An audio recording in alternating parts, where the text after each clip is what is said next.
Radio Infinita, con el auspicio de BCI Corporate and Investment Banking, banqueros comprometidos con tu negocio desde 1937, presentan Mirada Financiera. La periodista Paulina Yarur analiza los principales hechos que mueven a los mercados financieros de Chile y el mundo.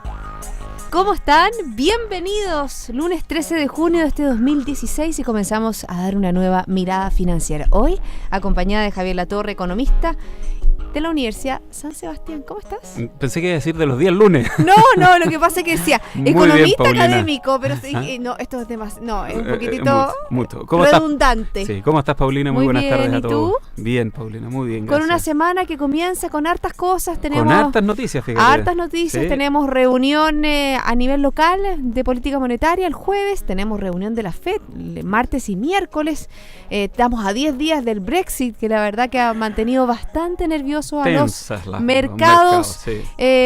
Con la fusión, o sea, con la compra por parte de Microsoft de LinkedIn, ahí podemos dar alguna cifra de las dos compañías para hacerse una idea de qué es lo que pasó, que es la gran noticia económica del día, o de negocio más que económica. Bueno, y a nivel local, nuevamente, no sé si viste la entrevista del ministro de Hacienda en el día de ayer, la palabra para él era ser disciplinado en el ajuste, en la política, en la economía, en la relación con los partidos. Vamos a estar comentando de eso y mucho más, lo que dijo el ministro Valdés. Y también hoy día habló ante la comisión mixta, así que obviamente que enfatizó nuevamente la necesidad de tener el gasto acotado para reducir nuevamente el déficit estructural. Bueno, comentarios así muy a la pasada.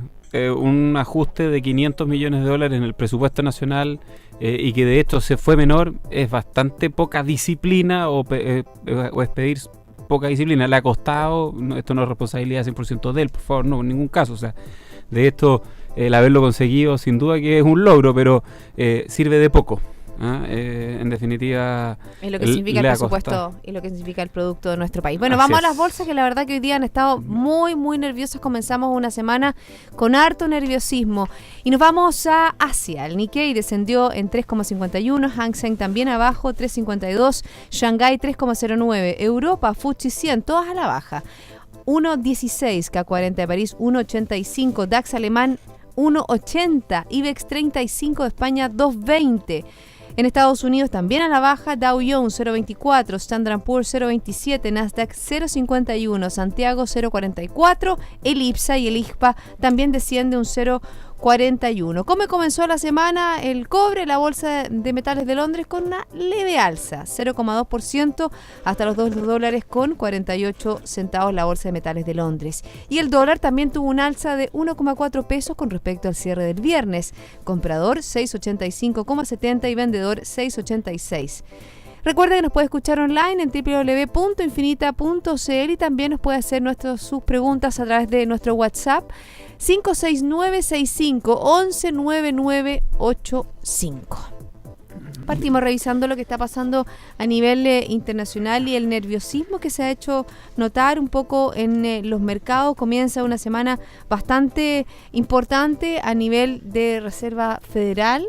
También la próxima semana estamos a 10 días del Brexit y fíjate que el viernes se dio... No es eso, por favor, no me asuste. No es correcto decir que estamos a 10 días del Brexit. Estamos a 10 días del referéndum, donde se vota una eventual salida de Inglaterra a la Comunidad. Precisamos la información. Porque totalmente de acuerdo, sí.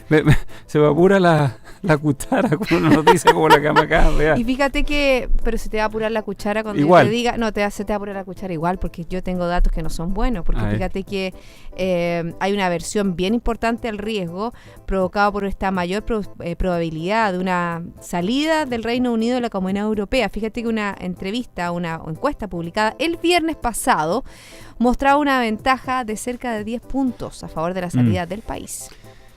Bueno, hace un tiempo atrás, cuando yo volví de Lima, te dije, mira, la sensación que hay hoy es que efectivamente ganaría Keiko, y sin embargo se dio lo contrario.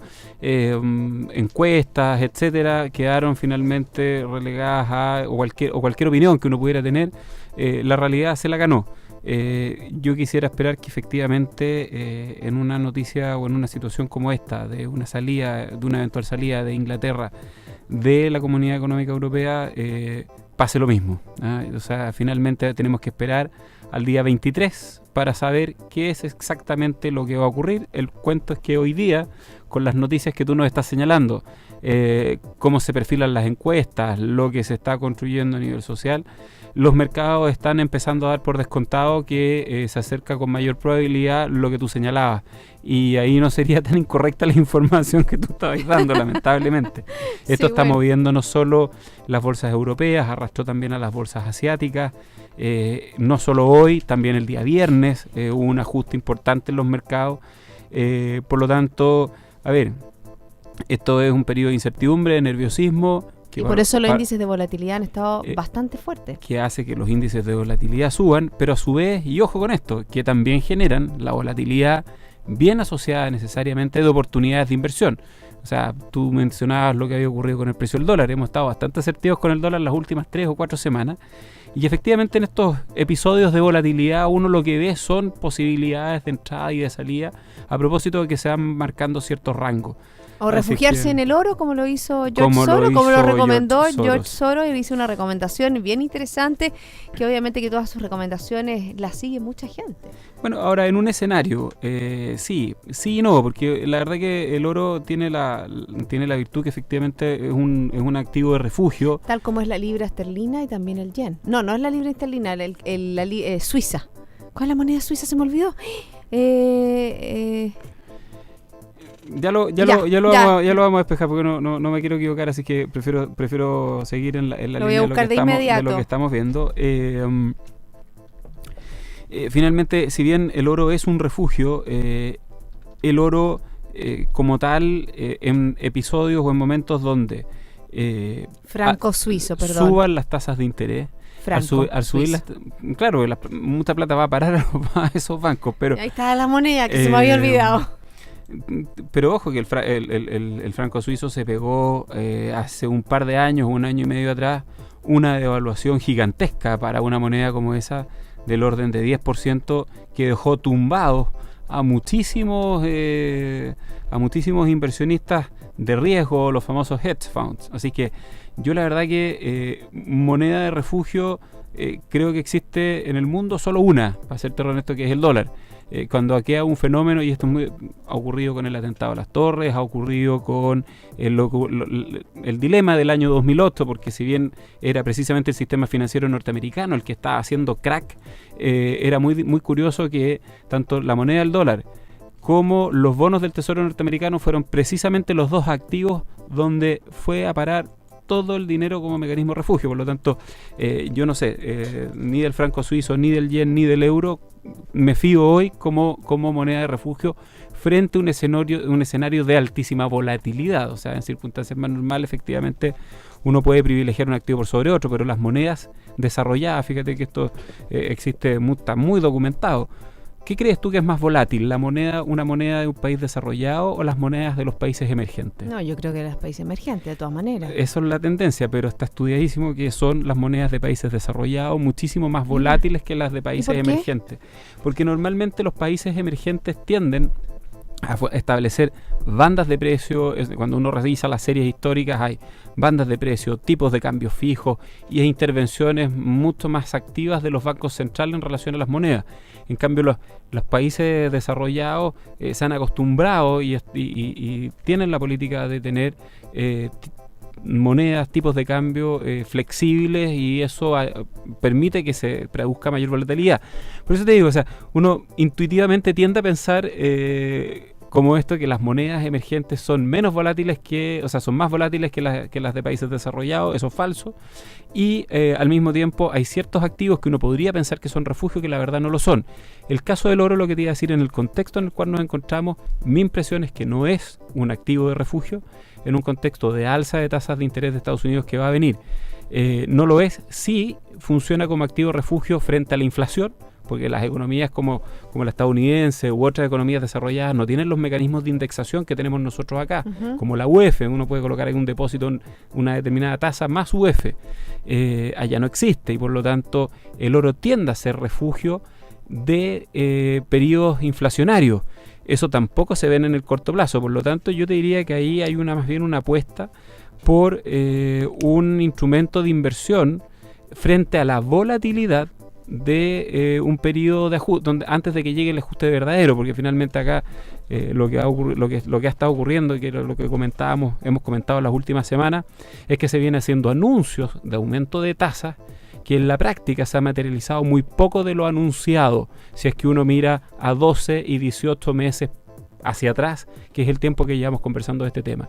Y por lo tanto, frente a las volatilidades que generan las intervenciones verbales, las aproximaciones de reuniones de Reserva Federal, etcétera, efectivamente aparece como un activo interesante en un mundo donde hoy todavía hay bastante liquidez. Y eso hay que consignarlo, que no es la liquidez que vamos a enfrentar en 2 años más. Entonces, por un corto plazo puede ser, pero la verdad que yo no pronosticaría que en 2 años más, o en 3 años más, o en 1 año y medio más, el oro va a tener un buen rendimiento. No debiera ocurrir eso, al menos por lo fundamental. Hablando de liquidez, el Banco Central Europeo inició en el día de hoy su programa de compras de deuda emitida por empresas con una inversión de 348 millones de euros. Estamos hablando de 391 millones de dólares durante este funcionamiento. Lo habíamos comentado la semana pasada. Los 348 millones de euros son diarios. Sí.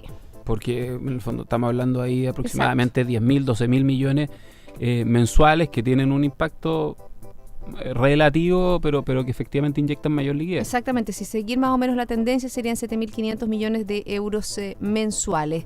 ¿Qué es lo que está tratando de hacer el Banco Central Europeo? De imprimir un poco de mayores un relajo funcionamiento cuantitativo y también de funcionamiento al comprar activos de empresas. Sí, estaba hablando como la semana pasada decía que iba a comprar activos de Telefónica, de compañía. Tiene su riesgo, está por verse, lo hemos hablado también en nuestro programa. Eso con respecto al Banco Central Europeo. Eso lo hace un relajo cuantitativo muy sui generis, bien complejo desde el punto de vista de un banco central. Yo no me he documentado como para poder hacer un comentario así más preciso, pero me parece complicado porque en el fondo ¿cuáles son los criterios sobre los cuales tú inviertes en el papel de una empresa? Cuándo tiene grado de inversión, cuándo no, y si bien, claro, es una cafeína que va a la vena, porque va a despertar sobre todo le va a inyectar liquidez directo a las empresas, porque cuando uno lo hace vía operaciones de ventana. No le había resultado al Banco Central Europeo. Lleva ¿cuánto tiempo con tasas de interés negativas? Y eso no había tenido el efecto deseado de, como dices tú, ponerle reactivar, poner esta inyección de cafeína a la vena de las empresas. Vamos a ver cómo le va con esta medida. Con esta medida, claro que sí. El punto es que puede generar distorsiones muy grandes, porque finalmente genera acceso a un financiamiento muy barato en forma directa a compañías y saltándose a los bancos que obviamente eso es una parte, esa es una parte, empieza a competir con los bancos regionales por los mecanismos de financiamiento, pero lo más delicado de esto es que la evaluación que se haga de un proyecto de inversión que tiene asociado riesgo, que es finalmente lo que las empresas hacen con el dinero que toman prestado, lo invierten. Esa evaluación que haga esa empresa va a ser distinta que cuando tiene que someterla a la evaluación que hace un banco comercial, que está sujeto por otras normas, por otras reglas y por otra dinámica. Por lo tanto, eso podría generar distorsiones importantes desde el punto de vista de las inversiones de las compañías grandes versus las compañías medianas que no pueden acceder a este tipo de financiamiento. O sea, yo lo veo que tiene aparejado varias cosas que son, yo diría, al menos observables, para no decir cuestionables. Bueno, y con respecto, para cerrar el tema de Europa, que estábamos analizando todo a partir de estos 10 días que nos faltan para el referéndum, para no decirte que ya es Brexit, fíjate que se analiza que hay 2 países que estarían como con una postura bastante débil con respecto a esto y que tendrían riesgo. Uno de ellos, por ejemplo, es Italia. Se habla del país con mayor riesgo por ser la 4ª economía de la eurozona y porque su deuda llega al 133% de su producto, y donde el apoyo de los partidos euroescépticos, es decir, que no quiere estar dentro de la comunidad, llega al 60%. Fíjate que otro de los países es Francia. También tiene una gran cantidad de euroescépticos. Y eso lo hemos visto, fíjate que cuando han habido, lo hemos comentado en este programa, Javier, cuando han habido elecciones en los distintos parlamentos, como los partidos más nacionalistas, como los partidos con visiones más más nacionalistas, más de cada, no decir de cada feudo, de cada localidad, de cada zona, nacionalistas, y hay otros más independentistas. Exactamente. Pero esa es como una corriente política que existe en Europa, fuertemente marcada, que afortunadamente no ha concitado el interés general de la población. salvo lo que está ocurriendo hoy día en Inglaterra. Entonces, va a seguir existiendo, es parte de los riesgos que tiene cualquier unión de las características que tiene tanto la Comunidad Económica Europea como la moneda única. Por un lado están las posibilidades de salida y por otro lado están los mal portados, como puede ser el caso de Grecia o lo que ocurrió también con Portugal, que de mal portados, de ser los porros del curso, pasaron a generar una serie de trastornos también al funcionamiento. Entonces eso alimenta y sirve de argumento para quienes no creen en los beneficios, porque los tiene y muchos, este tipo de uniones económicas y de barreras que no son solo políticas, la eliminación de barreras que no son solo políticas, sino que también trascienden a lo económico, que es por donde se están vinculando. Así que vamos a ver qué pasa el 23. Estaba revisando el calendario, es el jueves de la próxima semana. Exactamente, jueves de la próxima semana. Fíjate que esta es una semana, vamos a hacer una pausa, pero esta es una semana bien interesante en cuanto a producción industrial. Vamos a entregar los datos que se dieron a conocer en el día de hoy de China, pero también tenemos en la eurozona, también tenemos en Estados Unidos, también tenemos reuniones, ¿no es cierto?, decisión del Banco Central japonés con respecto a la tasa de interés, también de la Reserva Federal, también movimiento, ¿no es cierto?, con respecto a la reunión de nuestro instituto emisor, también el día jueves, pero de esta semana. ¿Hacemos una pausa, Javier? Vamos a la pausa, Pauli. Liderazgo es la capacidad de tomar la iniciativa de llevar adelante los desafíos incentivando a los demás. BCI Corporate Investment Banking, banqueros comprometidos con tu negocio desde 1937. Ya volvemos. Las águilas tienen 1 millón de células sensibles a la luz por cada milímetro cuadrado de retina. Esto es 5 veces más que los humanos. Eso es visión.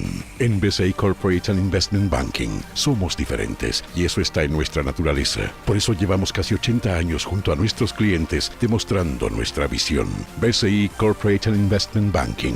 Banqueros comprometidos con tu negocio desde 1937. Banco BCI es agente comercializador de cuotas de fondos administrados por BCI Asset Management. Infórmese sobre la garantía estatal de los depósitos en su banco o en www.sbif.cl. Antes de contratar, informes en www.bci.cl. 2:18 y estamos de vuelta aquí en Mirada Financiera conversando junto a Javier Latorre, economista de la Universidad San Sebastián. Bueno, a nivel local dijimos que esta va a ser una semana centrada en los movimientos de tasas. También tenemos algún indicador sobre, fíjate, el superávit fiscal de 1,3% del producto de los primeros 4 meses del año que registró el gobierno. Y también en el marco de la exposición sobre la ejecución presupuestaria ante la Comisión Mixta, el ministro de Hacienda, Rodrigo Valdés, nuevamente enfatizó la necesidad de tener gasto acotado con el fin de ir reduciendo el déficit fiscal estructural. Bueno, y lo otro que señaló en esa, que estoy leyéndolo acá, dijo, no estamos pensando en una disminución de impuestos para empujar la inversión y no estamos pensando en una expansión del gasto fuera de la regla para expandir la inversión. O sea, en definitiva hay un pseudo compromiso implícito, no sé si fomentar un superávit, pero al menos no generar un déficit mayor. De hecho, dice, la política fiscal tiene su curso de gradual disminución del déficit estructural. O sea, reconoce también que la economía chilena viene funcionando desde hace ya varios años con un déficit estructural. Por lo tanto, eso en alguna medida es una buena señal dentro de lo negativo que ha sido el rendimiento de la economía local y de las señales que desde el Ejecutivo se han dado no solo al mundo financiero, sino que en general al mundo empresarial. Fíjate que tenemos nuevo superintendente de pensiones. La presidenta Bachelet confirmó a Osvaldo Macías como nuevo superintendente de pensiones de una nómina, por supuesto, de candidatos seleccionados del concurso público realizado a través del sistema de alta dirección pública. Macías, fíjate, se ha desempeñado como consultor del Banco Mundial, Banco Interamericano de Desarrollo, en temas de fiscalización y regulación en materias previsionales y de seguros, y desde el 1 de febrero hasta la fecha ocupaba el cargo de superintendente de pensiones en forma transitoria y provisional. Importante pega le va a tocar a este nuevo superintendente, porque se supone que ya todo lo que se analizó esta comisión es bravo con respecto al sistema de pensión y ya estaría a punto de dar su luz verde. ¿Qué va a pasar con la implementación? ¿Va a haber una AFP estatal? ¿No va a haber una AFP estatal? Al parecer va en viento en popa el tema de la AFP estatal.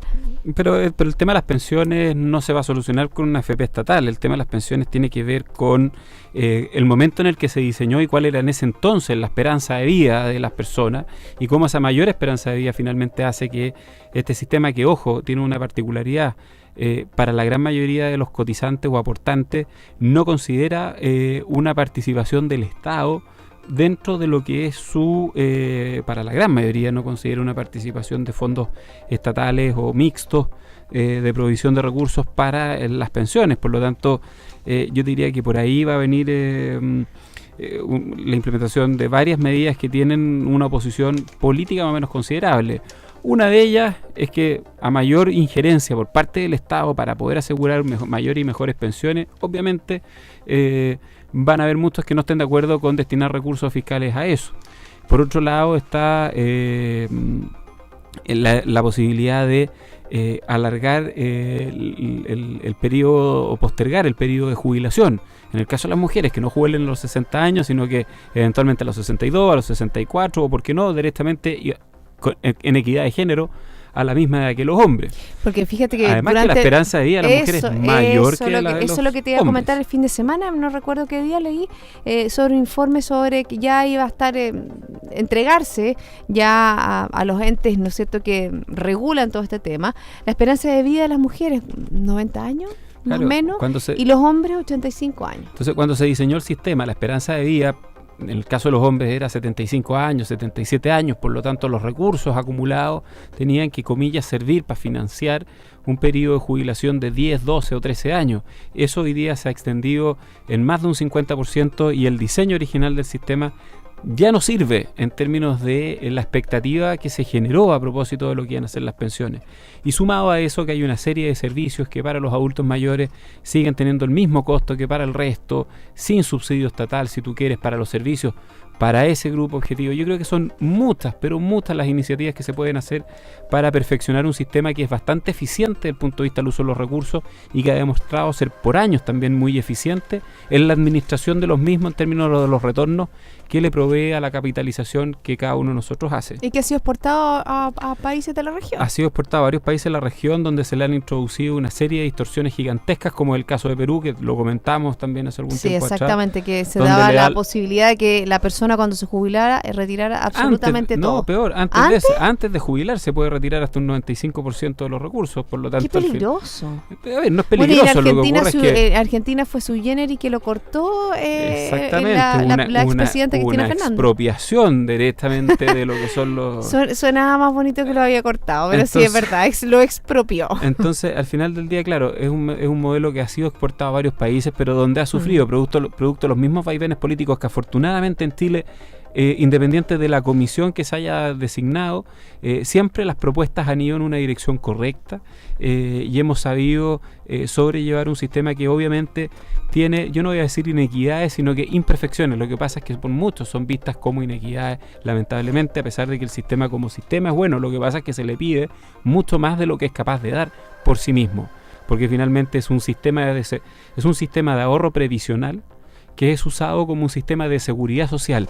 Y ahí es donde empezamos a tener un ruido importante desde mi perspectiva, cuando se le exige al instrumento que resuelva situaciones que son más bien país que o sociedad, están aparte y de que lo que vienen significa el instrumento. Y vienen aparejadas de otras políticas. Y ahí obviamente que se le da demasiado peso al instrumento y eso hace que no funcione de una manera apropiada. O que la aproximación que tengamos los ciudadanos sobre el sistema no sea el indicado, porque le estamos exigiendo a ese sistema que rinda mucho más en circunstancias que está en los límites o en las partes de las cotas superiores en términos de funcionamiento y eficiencia. Por lo tanto, no es el instrumento el problema, sino que es la falta de otras políticas que apunten a esa seguridad social en la etapa final de la vida. Oye, ¿viste el titular hoy día del Mercurio que tiene que ver con la confianza de los consumidores, que cayó a su menor nivel desde la crisis subprime? Estamos hablando de 33,9 puntos, completando ya 3 meses consecutivos de caída. Es que eso te iba a decir, ya casi no es noticia porque no pasa a ser novedad. Noticia, pero es una... Lo que es difícil y complejo es que eso va a afectar necesariamente los niveles de consumo de las personas que tienen bajas expectativas y que son las que se han venido viendo afectadas en los últimos meses también. Exactamente, estoy hablando del índice de percepción de la economía, el IPEC, llegó hasta los 33,9 puntos, completando sí 3 meses de caída. Vámonos ante estos 5 a minutos. LinkedIn con Microsoft. A LinkedIn con Microsoft. Microsoft anunció que comprará LinkedIn en un acuerdo por $26.200 millones, dando al mayor fabricante del mundo de software el control de la red social de contactos profesionales más grande del mundo. Fíjate que Microsoft pagará $196 por acción en una transacción en efectivo, incluyendo el efectivo neto de LinkedIn, lo que representa una prima de 49,5 al precio de cierre. Es que eso te iba a decir, viernes. Hoy estaba subiendo y está subiendo en la bolsa Más norteamericana el orden de 48%, 50%, o sea, ese incremento, ese premio ya lo está subiendo. La primera pregunta que yo me hice cuando leí la noticia es: ¿qué estará pasando con las acciones de Microsoft? Y las acciones de Microsoft estaban cayendo casi 3%. Por lo tanto, el mercado evalúa, claro, o sea, la valorización que le están dando a LinkedIn es la que le están dando. Pero el mercado está diciendo... Se pregunta por qué Microsoft está comprando otras cosas. O directamente está diciendo está comprando caro, que es el otro punto. A ver, demos algunas referencias, ¿te parece? De qué es lo que es Microsoft y qué es lo que es LinkedIn. Perfecto. Porque Vamos. LinkedIn, la verdad que la compañía la conoce todo el mundo porque es esta red, una especie de red social donde tú subes tu currículum. Exacto. Y te sirve para conectar posibles empleos con trabajadores que quieren ver algún tipo de movilidad laboral. Y algo bien importante, que a mí me parece favorable, un poco para hacer que una permanencia, una mayor tranquilidad en este cambio de mando, es que LinkedIn conservará su marca, cultura e independencia, y Jeff Weiner seguirá siendo el director general de la compañía, dijo Microsoft mediante un comunicado. Ya, a ver, ¿de qué estamos hablando? Bueno, 26.000 millones la valorización que le dio Microsoft a esta compañía, que es un 50% más de lo que le está dando el mercado. O sea, el mercado la está valorizando en el orden de las 16.000, 17.000 millones. Esta es la mayor adquisición que hace Microsoft después de haber comprado Skype y Nokia. Skype pagó 8.000 millones, por Nokia pagó 7.000. LinkedIn tuvo ingresos el año 2015 por 2.800 millones de dólares y perdió 150 millones de dólares, del orden un poco más del 5% de los ingresos. O sea, tuvo una pérdida de 150 millones y ha tenido tasas de crecimiento en los últimos 4 años aproximadas de 50% anual en ingresos, y había tenido algún grado de flotación, fíjate, porque los años anteriores al 2015 no había tenido pérdida, muy baja utilidad, pero no había tenido pérdida. Entonces, en el fondo está valorizando en 10 veces los ingresos que hoy día tiene, lo cual aparentemente es un precio alto. En cambio, ¿qué tenemos en Microsoft? Microsoft tiene una capitalización bursátil de casi 400.000 millones de dólares, 397.000 para ser exacto, y una utilidad del año 2015 que llegó a los 20.000 millones, y el año 2014 que fueron 12.000 millones. Entonces, estamos hablando de una compañía que con la utilidad de un año más o menos se pudo comprar casi al contado una compañía de las características de LinkedIn. ¿Qué es lo que hoy día empiezan y se comentan? ¿Qué lectura así detrás de eso? Yo creo que algo oculto hay tiene mucho más que exactamente. O sea, algo hay. A ver, con esta movida... O sea, porque no creo que Microsoft haya pagado caro por nada. Bien, a ver, ¿qué es lo que hoy día uno es posible leer? Esto no es que lo esté concluyendo yo, la verdad que simplemente aquí lo estoy retransmitiendo aquello que he podido leer en distintas partes. Primero, que se trataría de la entrada en serio de Microsoft al mundo.com. O sea, acá con esto directamente Microsoft entra a ese negocio donde no había entrado de la manera en como lo está haciendo ahora, y existiría, y parte de los análisis que se hacen, la idea de usar esta red social como una plataforma para integrarla con algunos de los software que Microsoft vende, que son esencialmente laborales, como el Word, el Excel. Tienen un software que es menos conocido, que se llama Lync, que fíjate que uno de los que participó en su desarrollo es un chileno que hoy día ya está trabajando en Chile, y que permite a través de las empresas que están conectadas vía software Microsoft hacer videoconferencia. Entonces el día de mañana uno podría usar entrevistar a una persona por videoconferencia y pagar por el uso de esos servicios, por ejemplo. Entonces lo que hoy día se señala es que probablemente con esta compra lo que estaría haciendo Microsoft es más bien adquiriendo una punta de lanza para poder desarrollar un software tipo CRM, ya no de clientes, sino que de motores de búsqueda de personas o de empleo, y por esa vía obtener recursos adicionales a la venta de los software tradicionales, obviamente linkeándolos o juntándolos. Y por supuesto necesita para probar su tecnología. Yo creo que a lo mejor LinkedIn le está ofreciendo esa manera de probar en grande el uso de esa tecnología. Y exactamente, y esto es tremendamente escalable. O sea, LinkedIn tiene a estas alturas, no me acuerdo exactamente la cifra, pero deben ser del orden de 500 o 400 millones de usuarios, por lo tanto... le queda un gap bastante alto para llegar, por ejemplo, a Facebook. A Facebook todavía tiene para crecer. Es lo que ha venido haciendo en los últimos 4 años de manera bastante sustentable. O sea, también no significa una apuesta que queme una cantidad tan grande de recursos. O sea, tiene ingresos por 2.800 millones de dólares, pero ha tenido utilidad y este año perdió apenas 150 millones de dólares. Es una cifra absolutamente financiable por parte de una compañía como Microsoft. Por lo tanto, si uno lo mira desde esa perspectiva, parece ser una apuesta bastante razonable, a pesar de que las cifras son relativamente grandotas y un poco mucho. O sea, la verdad que si hubiesen dicho 20.000 millones o 14.000 millones, probablemente el mercado por el lado de Microsoft hubiese opinado exactamente lo mismo. Así que vamos a ver en los próximos meses qué hay detrás de esta apuesta, por en los próximos par de años. La verdad que van a haber desarrollos que no vamos a conocer hasta un buen tiempo más adelante. Pero interesante los movimientos a nivel de los .com. Así es que así los usuarios de LinkedIn nos van a potenciar probablemente las herramientas que tiene la plataforma hoy. Sí, pues a lo mejor nos van a poder entrevistar vía internet. ¿Quién sabe? Yo también soy usuario de LinkedIn, tú también, me imagino. Estoy conectado, pero sí, como usuario activo no. No, yo tampoco, pero uno no puede no estar. Sí, uno no puede no estar, exactamente. Además que te sirve, yo he tenido la posibilidad de contactar gente y entrevistar personas que hoy día trabajan conmigo a través de esa plataforma, por lo tanto, sí, efectivamente es una plataforma muy útil. Mira mi currículum, está bueno. Lo haremos. Ya, Javier, que estés muy bien. Y gracias a ti, Paulina. Que tengas una excelente semana. Tardes. Gracias. Y a todos ustedes, nos reencontramos mañana a las 2 para dar una nueva mirada financiera. Esto fue Mirada Financiera, con el auspicio de BCI Corporate and Investment Banking, banqueros comprometidos con tu negocio desde 1937.